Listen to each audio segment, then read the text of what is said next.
Thank you for joining me for another Quick Hits conversation. I'm Dr. Robyn, aka Mental MacGyver. I provide luxury level high performance support and coaching to executives, founders, celebrities, and athletes. With me today, I have Chelle Shapiro. She's a marketing strategist for wellness coaches and consultants and recognized as one of the top 15 LinkedIn experts in New York City.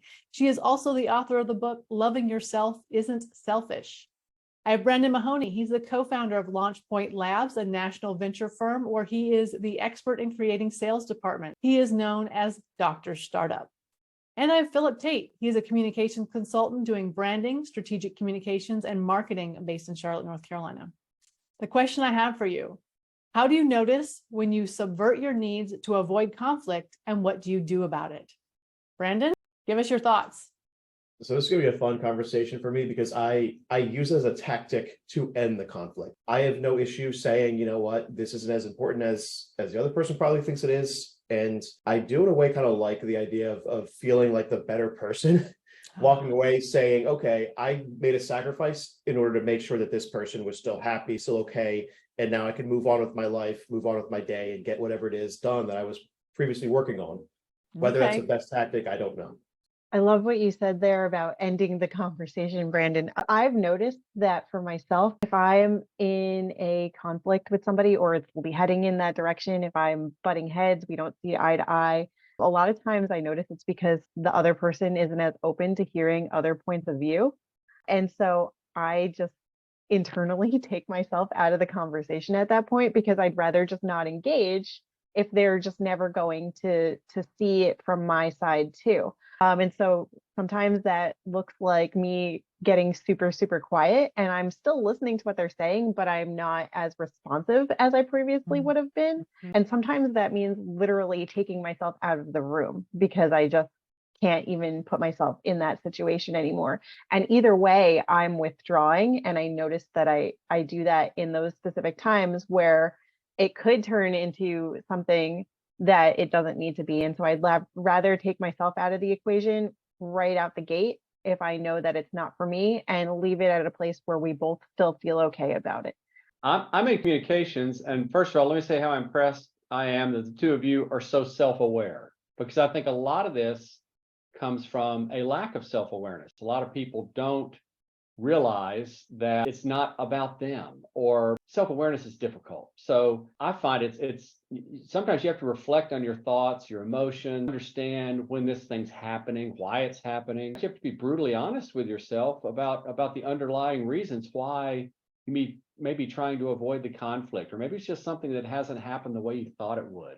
Then what do you do about it next? Walking away is always a strategy. Sometimes you have to take it head on, and that's difficult. I feel like it's okay for like a one-off situation, just say, you know what, in this case, what I need or what I want is not that important. I'm not going to argue about it. Never mind. But there are other cases, and if it becomes a recurring habit, it's something you can become bitter about, where it's just like, look, I have needs here. So I think the challenge is noticing, when is it, okay, you know what, never mind, it's not that big a deal. And when is it, I'm not willing to fight with you, but my needs are not being met. I think you have to strike a balance between being considerate of others, but then you also have to meet your own needs, whether it's trying to get something out of that meeting or that conversation or whatever.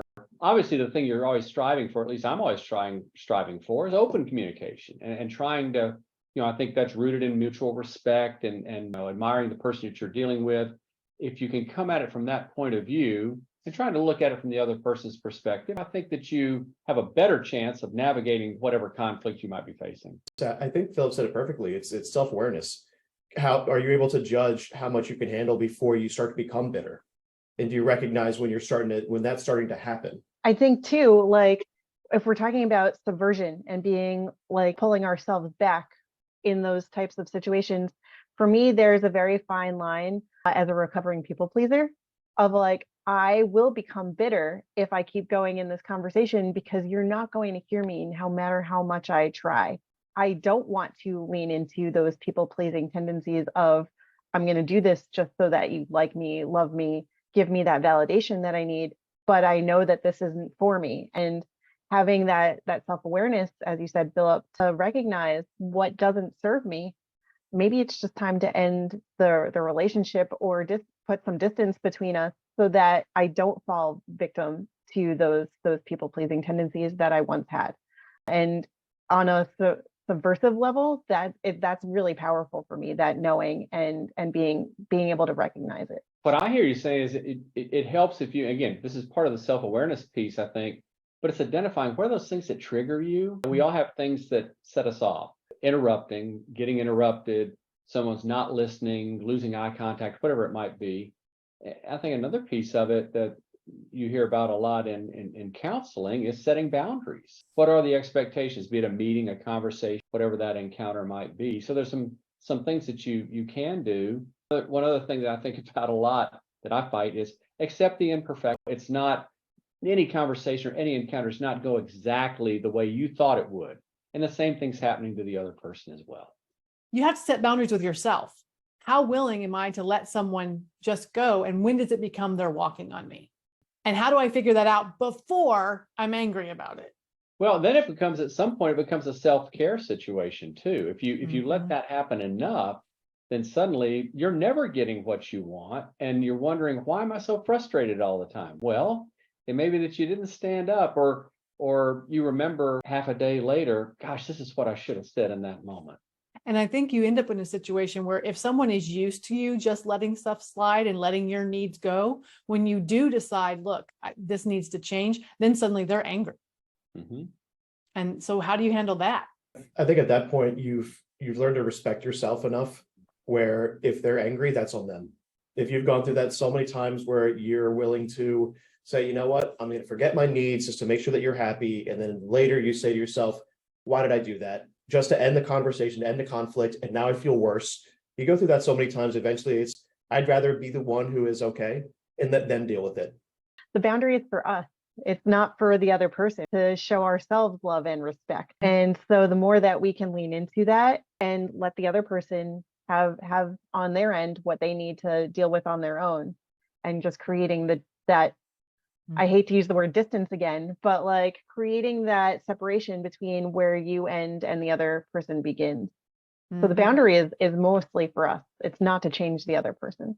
And sometimes I think it helps if you have someone that you trust and who is supportive of you and knows what you're like, more dealings with you, whatever. That's sometimes a good time when it's like, am I the crazy one here? Am I the one who didn't get this? Did I handle this improperly? Should I have done something different? So again, all that's, I think it all comes back around to self-awareness at some point. The more self-aware you can be about yourself and how you're perceived by others, I think that helps you improve that communication. I know I have to deal with some cognitive dissonance too, because here's an example. My neighbor has a teenager, and sometimes when things go sideways at their house, she'll end up on my front doorstep in tears. And I want to be the person who's able to say, let me talk to you about this. Let's figure it out. But I also have a job. I also have clients. I also have phone calls. So her randomly showing up on my doorstep in tears, sometimes I can't be that person. I have other commitments. And I don't in either case want to say, I can't serve you right now, but I have to deal with it. And I have to make a choice. Is the neighbor's teenager or my client who I owe my time right now? And my immediate thought is it probably would never work, is just to say, hey, you know what, we should get together on Saturday and maybe talk about all the things you're going through and try to slowly, I don't want to say train, but train them to come to you on certain times as opposed to interrupting your day. The biggest challenge is poor Russ has to answer the door if I'm on a call, and he is not equipped to handle crying teenage girls. I think in those terms, if somebody just throws us off, we weren't prepared, we weren't expecting this conversation to happen. And in those moments, I think it is okay to say, hey, I'd love to support you with this, but I just don't have the capacity, the bandwidth to help you with it right now. But if you came back in an hour, I could maybe spend some time with you. Would you be open to doing this at another time? And then leave it on them to say, I really need some support now, or no, that'll work. Like, thank you. But you can say, yes, I would love to be there for you at this later time. What I told her yesterday was, you're welcome to sit on my front step until things cool off at home, but I have work I have to do. And I felt bad for leaving her sitting on my front step in tears, but I had commitments. And so that was the cognitive distance. That was on me.